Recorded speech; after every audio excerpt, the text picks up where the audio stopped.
How Iberian DNA is connected to North Africa. What if I told you the oldest North African DNA found in Iberia predates the Moors by 5,000 years? The last segment ended with a whisper of forgotten lineages, silent DNA stories erased by conquest. But what if the story didn't start in 711? What if North African blood was already flowing through Iberian veins before the pyramids were even built? Pause. Before there were Moors, before there was Islam, even before the Phoenicians carved ships from cedar and crossed the Mediterranean, North African DNA was already buried beneath the soil of Spain. In 2018, inside a remote cave in Tafaralt, Morocco, scientists extracted DNA from human remains dated to 15,000 years ago, the Ibero-Maurusians. What they discovered was shocking. These individuals carried a genome made of approximately 63.5% West Eurasian and approximately 36.5% ancestral North African ANA ancestry. A blend not seen before. A ghost lineage, neither purely African nor purely Eurasian, but something older. And here's where it gets wild. That same genetic signature, those very haplogroups, show up again, across the sea, in Paleolithic Iberian skeletons, like those found at El Miron Cave and La Braña in northern Spain.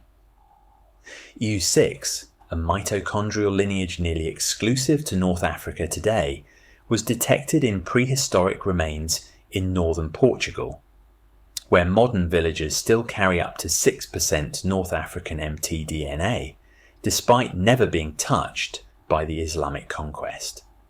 This connection is not just ancient, it's deliberate. During the last glacial maximum, sea levels dropped dramatically, reducing the Strait of Gibraltar to a narrow 8-kilometre crossing. A Stone Age bridge. The evidence? Stone tools. Identical lithic industries on both sides of the strait. Shared animal species. Genetic patterns in both autosomal and mitochondrial DNA. And then there's Ors, Spain, where 1.3 million-year-old hominin remains were found. Some scientists believe early humans may have first entered Europe through the south, from Africa, not the east. Let that sink in. Our history books start with Rome, but our DNA begins with the Ice Age. And yet, with all this evidence, no one ever told us. Because history favours empires, not mothers, and U6 was passed by women, quietly, without armies, without maps. So ask yourself, if North African DNA was in Iberia 5,000 years before the Moors, what else have we misunderstood? What else has been erased? Because just when researchers thought this was the peak of the mystery, they found a 7,000-year-old Iberian farmer. His bones carried up to 50% North African ancestry, and no one, not historians, not archaeologists, not even geneticists, saw it coming. A 7,000-year-old Iberian farmer has up to 50% North African DNA, and no one saw it coming. Long before Islam existed, North African DNA was already reshaping Iberia. So where did he come from? That 7,000-year-old Iberian with Berber ancestry in his blood? Because it wasn't an isolated case. Around 3000 BCE, in what we now call late Neolithic Morocco, ancient skeletons were unearthed carrying DNA that matched Iberian farmers, not native Maghrebi lines. At the exact same time, across the water in Iberia, burials from the Copper Age, circa 2500 BCE, held individuals with entirely North African ancestry. Let that sink in. Before the pyramids of Giza, before the alphabet, two continents were exchanging people, not invaders, not armies, but settlers, traders, and families. The evidence isn't just in genomes, it's in ivory artifacts, metallurgy, shared burial customs. In southern Iberian dig sites, archaeologists have found North African ivory beads carved with designs identical to those found in coastal Algeria and Tunisia.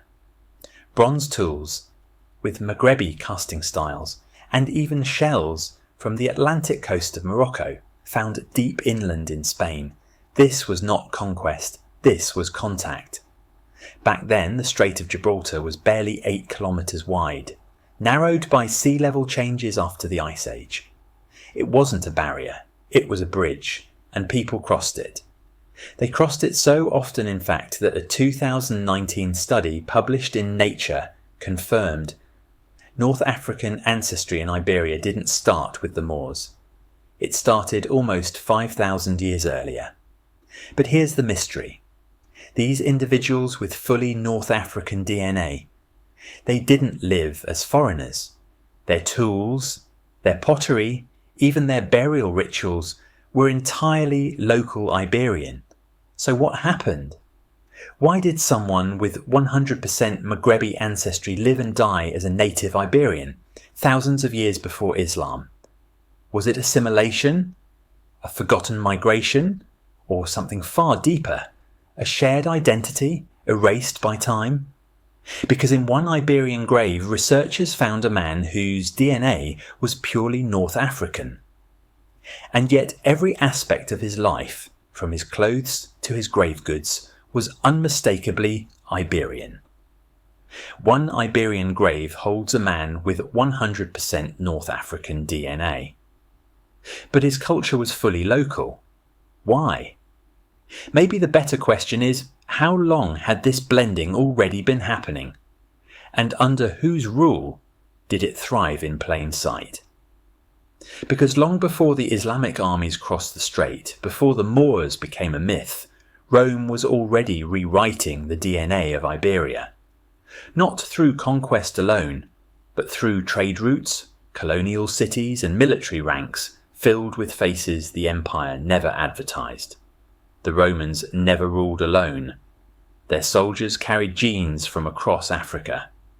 By 400 CE, in the final centuries of Rome's grip on Hispania, ancient DNA studies show a clear surge of North African genetic markers, centuries before 711 CE, when the Islamic conquest is said to begin.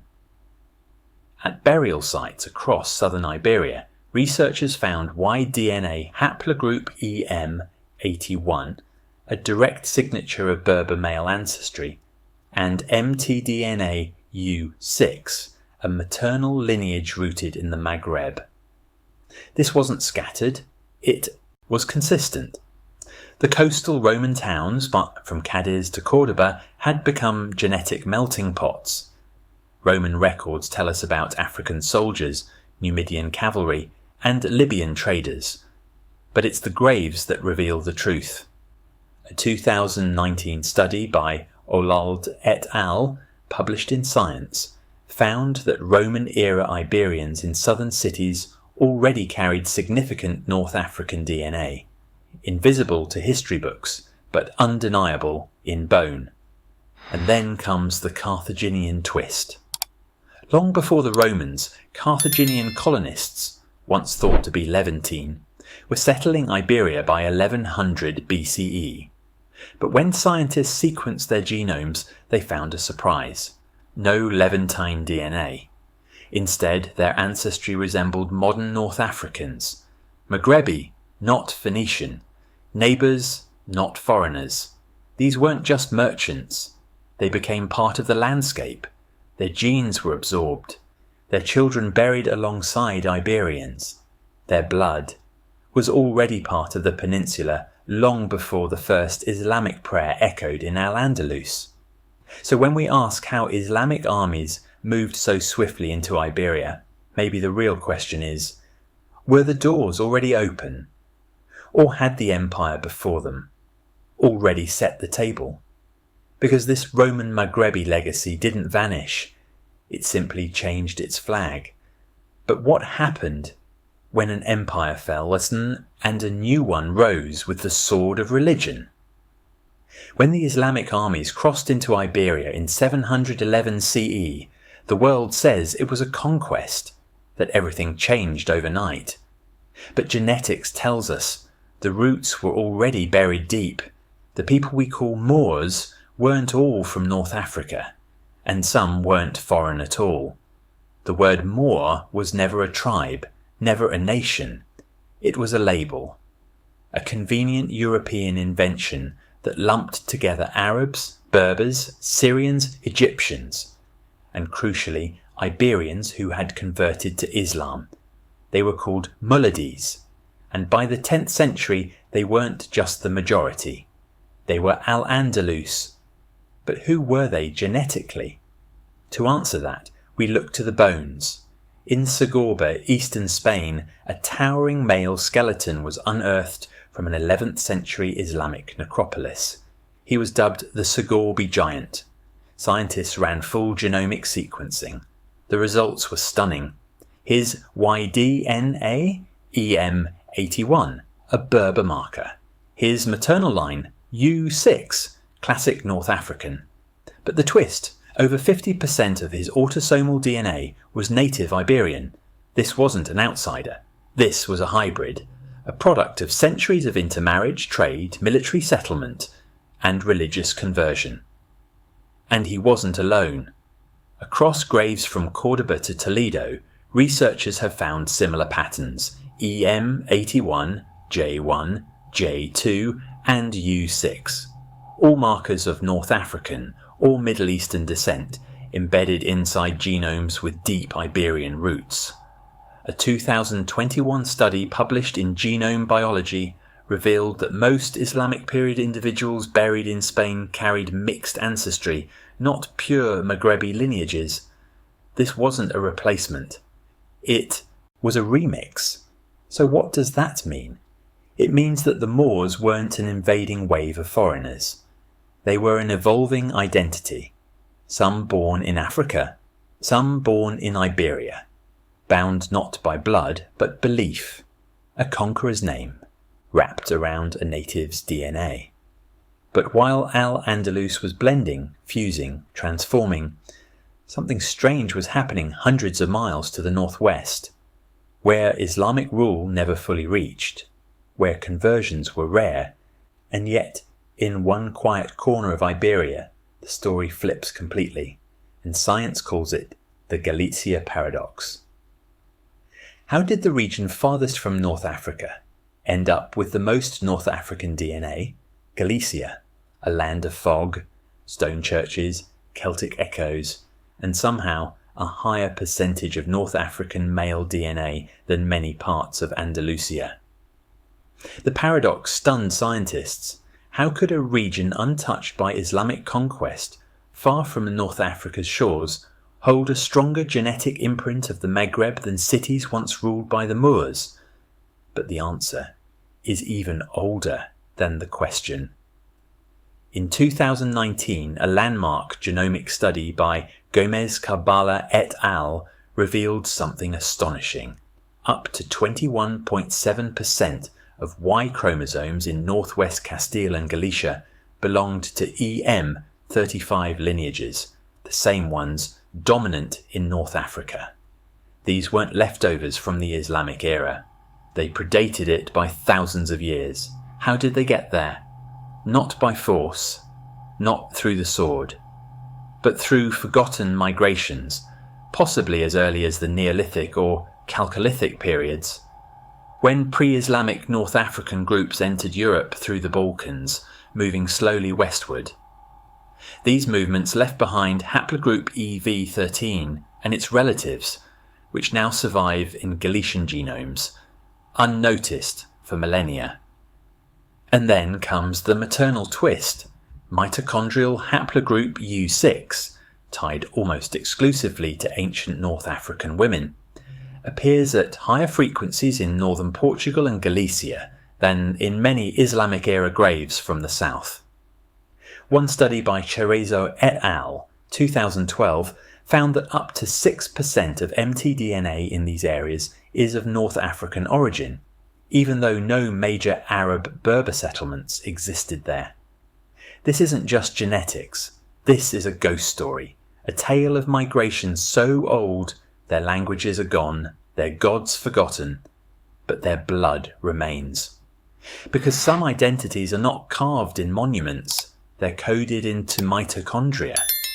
But what happens when identity isn't just lost over time, it's deliberately erased? But what happens when genetics and politics collide, and one side tries to erase the other's bloodline? What if a king could erase your lineage from history, not with war, but with a law? In 1492, the same year Columbus sailed west, the last Muslim stronghold in Iberia, Granada, fell. But the sword was just the beginning. What came next was silence. The Catholic monarchs, Ferdinand and Isabella, signed the Alhambra Decree. First, the Jews, expelled. Then, the Moriscos, Muslims who had converted to Christianity, often by force. But conversion wasn't protection, it was camouflage. Soon came laws banning Arabic, then forced name changes, and then interrogations by the Inquisition. Culture was outlawed, rituals suppressed. But what the crown wanted most wasn't just obedience, it was forgetting. A cleansing of memory carried out one family at a time. But can you erase DNA? Modern genetic studies say almost. A study by Boutigay et al. In 2013 revealed that North African ancestry in southern Spain, which was once dominant in places like Valencia, Granada and Almeria, dropped by nearly 50% after the 16th century. Entire lineages vanished from the genetic record in just a few generations. Take the case of the Segorbe giant, the towering Islamic-era man with Berber EM81Y Today, that Berber genetic marker is virtually absent in the modern Valencian population, not reduced, gone. Another study, Llorente et al. 2021, compared Islamic-era remains with modern Iberians. The difference wasn't slight, it was seismic.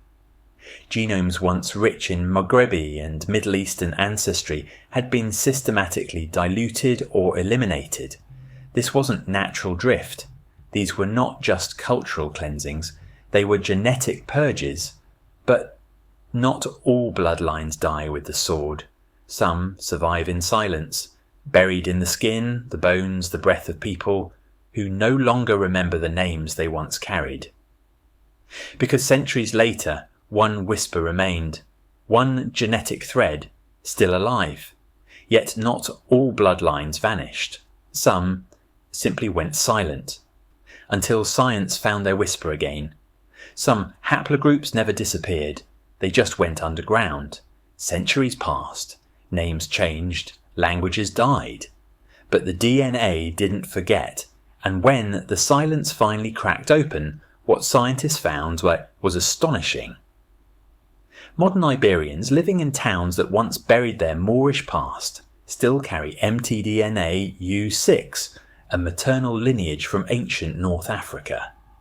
Found in 4 to 6% of modern Iberian women, it's especially concentrated in Western Andalusia and the Algarve, far from North Africa, but close to the memory of it. Then there's haplogroup H1, often associated with Paleolithic European women, but it too has North African subclades, introduced during late Neolithic or Bronze Age exchanges across the Strait of Gibraltar. It's still here, hidden in plain sight. But the twist deepens when you look at the Y DNA. In modern Portuguese men, 7.1% still carry EM81, a paternal marker strongly associated with Berber populations. This isn't from recent migration, this is ancient inheritance, passed quietly through centuries of conquest, assimilation and denial. And then comes J2, a Y haplogroup with roots in Levantine and Mediterranean populations, present in South Iberia since Phoenician and Carthaginian times, even after the Reconquista, after the Inquisition, after the bans. It endured, hidden in the blood. DNA testing now does what the Inquisitors tried to prevent. It restores memory. Commercial genome platforms like 23andMe and MyHeritage now regularly reveal Iberian customers with ancestry labelled North African, Middle Eastern, even Sub-Saharan African. But these aren't foreign. These are ancestral, layered from pre-Roman to Moorish eras and beyond. Because sometimes identity isn't written in ink, it's written in cells. Your identity might be older than your nation. But if these lineages whispered through Iberia, there's one place where they screamed. But the Canary Islands hold the most extreme genetic contrast in the entire Iberian world. In the Canary Islands, Berber genes scream where history went silent. They were isolated by ocean and time, a chain of volcanic peaks where empires never built walls. But under the palm shadows and salt winds, something ancient survived.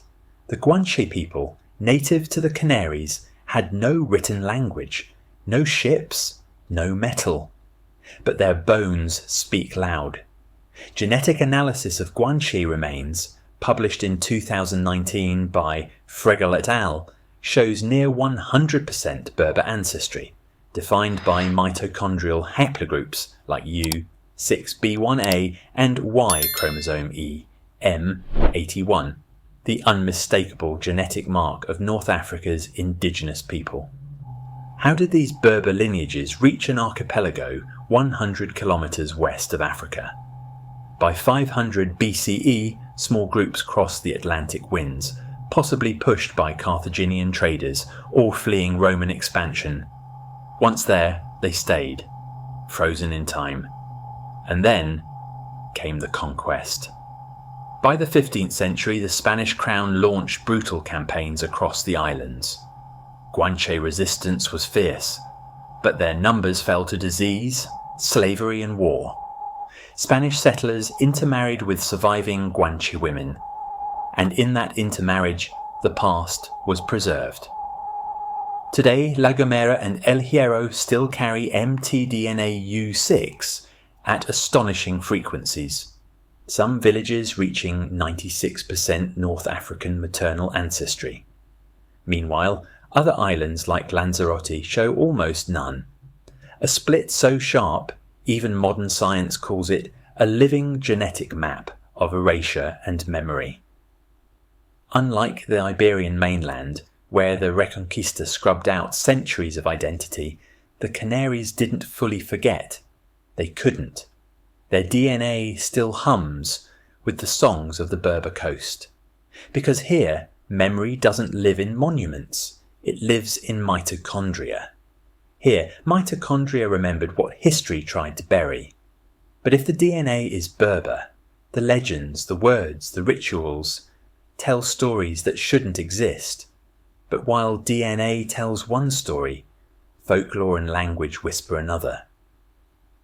What if your language carries the ghost of your forgotten ancestry? If genetics gives us the skeleton, then language is the soul still speaking.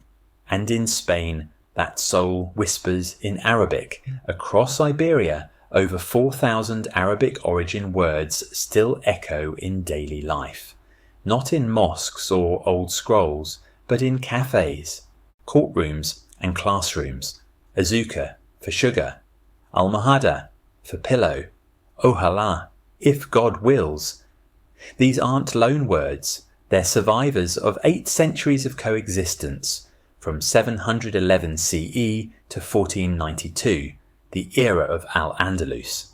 Scientific linguistics confirms that nearly 8% of modern Spanish vocabulary is Arabic in origin, a staggering imprint from a world that the Reconquista tried to erase. But words don't forget, and neither does sound. The deep wail of flamenco's cante hondo, the Moorish melodies in Andalusian folk songs, even the syncopated clapping, all carry Maghrebi rhythmic roots, identified in comparative musicology studies published by the University of Granada and UNESCO archives. The stories go deeper still. There's La Leyenda de la Cueva de la Mora, a girl betrayed by love, trapped in the hills of Extremadura, still weeping beneath the rocks. Or Florinda la Cava, the Visigothic noblewoman said to have triggered the Moorish invasion. These tales blur the line between memory and myth, but both are haunted by Moorish silhouettes. Even the Guanches of the Canary Islands after conquest told stories of the ones from the east, describing strange visitors whose rituals mirrored Berber traditions, but whose language sounded half Arabic, half forgotten, and still you speak to them in your kitchen, in your music, in your bedtime stories. You may not know it, but the ghost of Al-Andalus lives on your tongue. But what happens when science, culture and identity finally converge, not in the past, but in you? Your DNA is not a bloodline. It's a biography, with ancient footnotes. Think back to that question, because your cells are already telling the answer. Your DNA isn't a map of nationality. It's a layered manuscript of millennia. In modern Iberians, ancient DNA studies reveal a powerful mix. Roughly 50% from Neolithic farmers, the pioneers that brought agriculture from Anatolia around 5500 BCE, about 25% from Mesolithic hunter-gatherers, indigenous people who survived the Ice Age refugium here, another 20% from steppe herders, whose Bronze Age migrations after 2500 BCE reshaped Iberia's male lineages, and critically 5 to 11% North African ancestry, fluctuating by region, echoing prehistoric migrations, Roman-era flow and Islamic-era mixing. That means your genome might hide traces of cardial Neolithic farmers, Celtic stepmen, Berber traders, and even Phoenician or sub-Saharan ancestors, all in one body. Every phase is a chapter. Your DNA doesn't stop at Reconquista. It predates everything written in our textbooks. It speaks of an unbroken chain of movement, encounter and survival. You are not the descendant of one people. You are the child of many. And just as your voice carries Arabic echoes, your genes whisper of migrations older than the Mediterranean. So ask this: if your body is a living archive, where did all these ancestral threads once meet? Because that meeting wasn't on a map, but one final mystery remains. The place where all these lineages might have first collided, and it's underwater. Beneath the waves of Gibraltar, 1,000 migrations sleep. Before maps, before names, there was only water, and the people who dared to cross it. The Strait of Gibraltar, today just 14 kilometres wide, was once narrower. During the last glacial maximum, around 20,000 years ago, sea levels dropped by over 120 metres. That strait shrunk to less than 8 kilometres, with visible land on the other side. What modern borders divide, nature once connected. In that narrow throat between Africa and Europe, genes didn't stop. They flowed both ways. Stone tools dated to 1.4 million years ago, found in Ors, Spain and Ain Hanech, Algeria, hint that early hominins crossed far earlier than once thought, not on ships, but on rafts, or even land bridges temporarily exposed during tectonic shifts and climate freezes. And it didn't stop with prehistory. By 4000 BCE, DNA from Moroccan farmers show shared ancestry with Iberian Neolithic communities, not through invasion, but migration. Mitochondrial haplogroups, U6 and L, and Y DNA lineages like EM81 sailed with them, quiet passengers in a prehistoric gene exchange. Yet the most explosive evidence is still submerged. Recent reviews by the Honor Frost Foundation confirm underwater sites around the strait. Ancient ports, shipwrecks, and even possible submerged villages near the coastlines of Cadiz and Tangier? What if the first crossing wasn't a conquest, but a commute? Even Plato's myth of Atlantis, placed beyond the Pillars of Hercules, reads differently now, less like a legend, more like a distant echo of drowned civilizations and sunken memories. Science is now using sub-bottom sonar, DNA, sediment recovery, and underwater LiDAR to map the seafloor, and maybe uncover the real origin story of Europe and North Africa. Because under the strait lies not just salt water, but the collision zone of ancestors, a place where skin colour, religion and language hadn't yet divided us. What if the first North Africans were actually from Europe? Next episode, we trace the genes backward through ice and fire.